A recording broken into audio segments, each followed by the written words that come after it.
另一檔案我係咪一個自稱同過4000個女仔瞓覺嘅77歲日本富豪，用重金娶咗細佢55年嘅22歲前 AV 女優，但係點知結婚短短3個月，富豪就離奇攝入過量嘅冰毒死亡。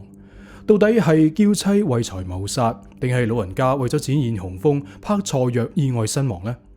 今日我哋嚟還原日本近年嚟最受關注嘅案件之一——野崎幸助冰毒懸案。死者叫野崎幸助，1941年出世，係日本和歌山縣田邊市一個身家超過15億日元嘅超級富商。野崎細個嗰陣屋企好窮，中學畢業就出嚟捱世界。佢賣過廢鐵，做過酒廠推銷，但係都冇乜成績。直到佢發現咗一條冷門嘅財路，上門推銷避孕套。喺嗰個年代，避孕套仲未普及，但係野崎有特別嘅銷售技巧。野崎呢，專睺嗰啲老公出咗去翻工嘅家庭主婦，上門靠住佢把口，甚至佢親身示範，現場演示點樣用嚟推銷。大多數顧客對佢嘅示範都感到滿意，成咗回頭客。就咁，野崎成功係賺咗第一桶金。之後佢轉行做金融放數，好快就賺咗好多錢。有咗錢之後，野崎嘅人生目標變得好簡單，得2個：一係賺更多嘅錢，第二玩更多嘅女人。佢結過2次婚，但係都冇細路。喺2016年，佢出咗本自傳。喺書入面，佢大言不慚咁講話，自己成世人喺女人身上使咗超過30億日元，同過4000個女人發生關係。野崎對男女關係睇得好通透，佢明買明賣。佢話：我俾錢，你俾青春，各取所需，絕對唔拖泥帶水。野崎覺得佢有錢大晒，全世界嘅女人只要見到佢啲錢就會乖乖就範。直到2017年嘅秋天，野崎遇上咗佢生命中嘅最後一個女人。喺東京羽田機場，野崎見到一個身材氣質都好好嘅女人。身經百戰嘅野崎即係玩咗招假扮跌倒，等個女仔嚟扶佢。而呢個女仔呢，就係21歲嘅須藤早貴。關於佢哋到底係點樣識嘅呢？係咪真係頭先所講嘅咁呢？其實唔係嘅。頭先呢一個呢，其實係野崎為咗保持自己情聖嘅形象對周圍人嘅講法。而真實情況根據法庭證詞，係2017年嘅冬天，早貴因為工作嘅原因去中國北京嘅時候，一個女性模特兒向早貴提議，要唔要我介紹一個有錢嘅男人俾你呢？同年12月，野崎同早貴見咗面。須藤早貴出身普通，讀過美容學校，做過髮型師，但係佢好快發現打工太辛苦，為咗揾快錢買名牌，佢甚至以平美少呢個藝名出道拍 AV。佢嘅人生目標同野崎一樣咁明確，就係揾有錢人包養。而家佢似乎揾到啦。而野崎同早貴嘅第一次見面，野崎竟然係提出咗一個令人意外嘅請求。根據法庭嘅審訊記錄，佢哋第一次見面嗰陣，野崎竟然係直接將一沓印住銀行封條嘅100萬日元現金塞俾早貴，然後好認真咁同佢講話：請你同我結婚。早貴當時覺得呢個阿伯簡直係黐線，以為佢講笑，於是就獅子開大口敷衍佢：好啊，咁如果你每個月俾我100萬零用錢，咁 OK 啊。點知野崎係即刻應承咗。除咗每個月100萬，早貴喺庭上爆出，佢當時呢一共係開出咗3個結婚條件：第一，唔會搬去田邊市，即係野崎嘅鄉下同住；第二，絕對唔會有性行為；第三，每個月俾100萬。而最荒謬嘅係，野崎為咗得到早貴，竟然呢係當場應承。2018年2月，呢一段相差55歲嘅爺孫戀正式拉埋天窗，全日本嘅網民都當八卦笑話咁睇，冇人相信佢哋之間有真愛。覺得呢一個只不過係一個貪錢女同鹹濕阿伯嘅鬧劇。野崎一啲都唔介意，佢對自己嘅身體極度自信，認為呢一場交易自己實食冇黐牙。點知結婚之後嘅生活同佢想象中完全唔同。早貴係極度嫌棄野崎，拒絕同房，連掂都唔俾掂。法庭證供甚至係爆出，早貴曾經要求野崎要戴膠手套先准掂佢。早貴大部分時間都留喺東京買名牌，去夜店玩。1個月先返和歌山探野崎幾次，而就算喺同一間屋，野崎想同佢傾下偈，早貴都淨係戴住耳機打機，完全當佢透明。野崎覺得自己被揾笨，開始心灰意冷，甚至同身邊嘅人透露佢想同早貴離婚。就喺野崎萌生咗離婚念頭嘅時候，屋企係發生咗一件非常詭異嘅事。野崎呢冇仔女嘅，佢有隻當正親生女咁錫嘅迷你臘腸狗叫 Eve。野崎去到邊都會帶住佢，甚至講過話要將啲遺產留俾隻狗狗。但係喺2018年5月6號，狗狗 Eve 突然狂嘔抽搐，送去搶救都冇用，好痛苦咁死咗。野崎好傷心，佢打算請人翻嚟幫狗狗搞一場大型嘅法事。當時大家都以為隻狗狗只係病死，但係短短18日之後，死神就降臨到野崎身上。2018年5月24號，屋企入面呢得3個人：野崎、早貴同埋一個打工多年嘅女管家。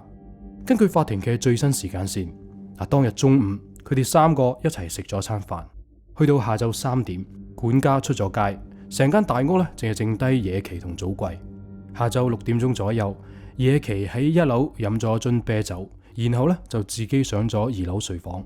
夜晚7點，管家翻到屋企，大約夜晚8點，當早貴同管家響1樓睇緊電視嗰陣，2樓嘅睡房突然傳出幾聲砰砰聲，但係早貴呢係冇上去睇下咩事，直至拖到夜晚10點半，早貴先行上2樓，突然大嗌樓下嘅管家快啲上嚟。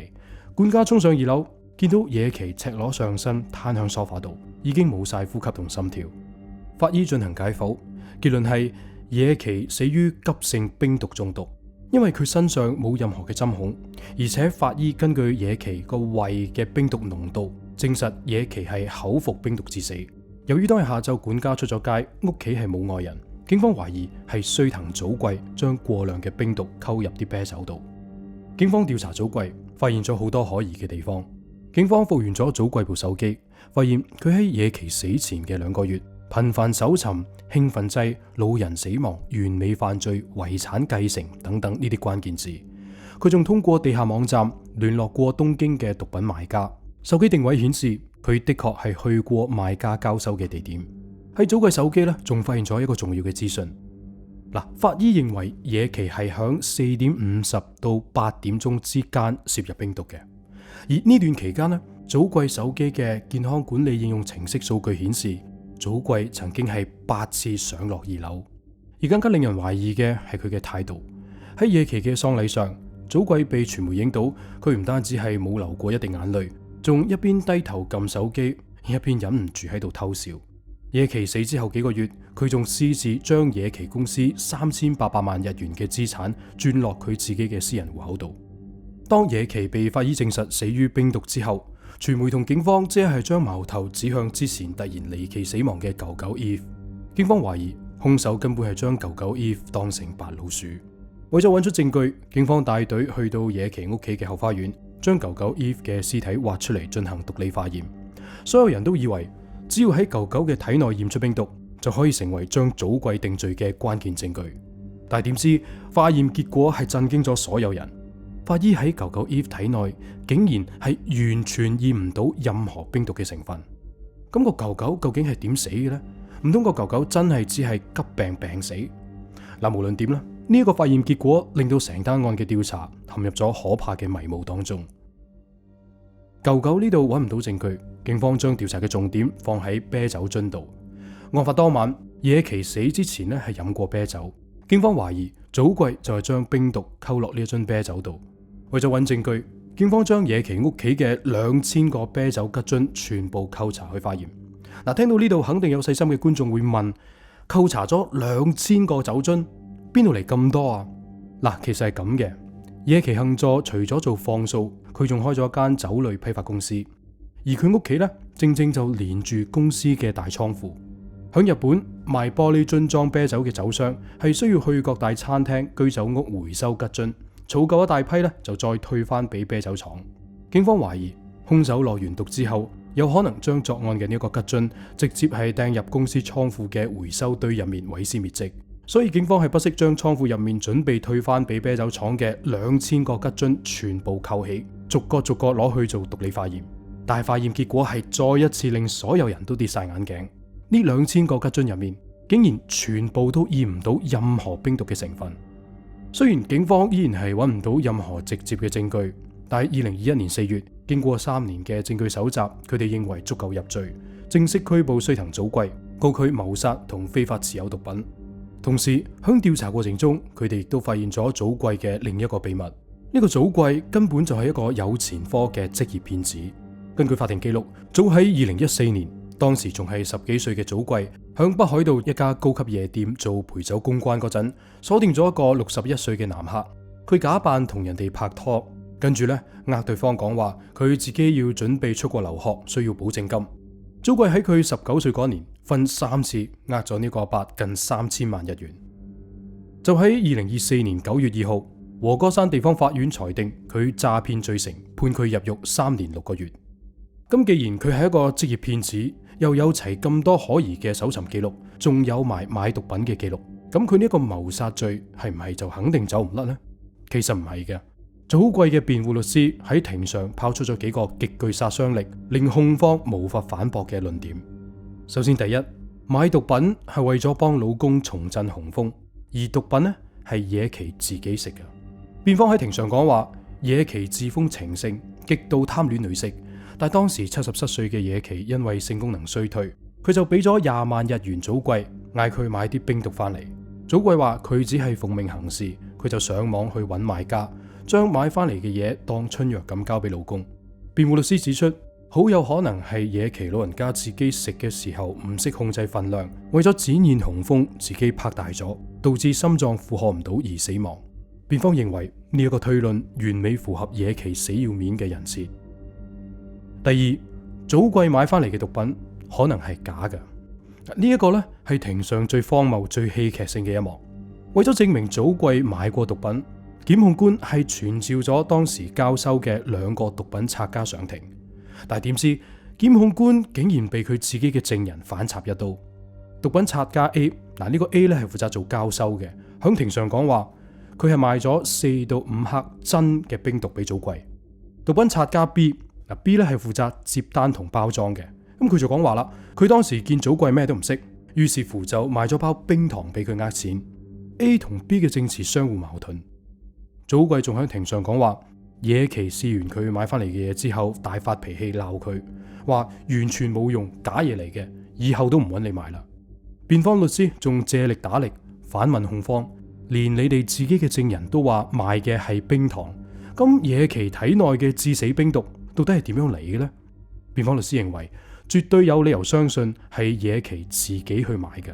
野崎係做高利起家噶嘛，佢咩人都識，要佢自己通過地下渠道買到真嘅冰毒，一啲都唔難。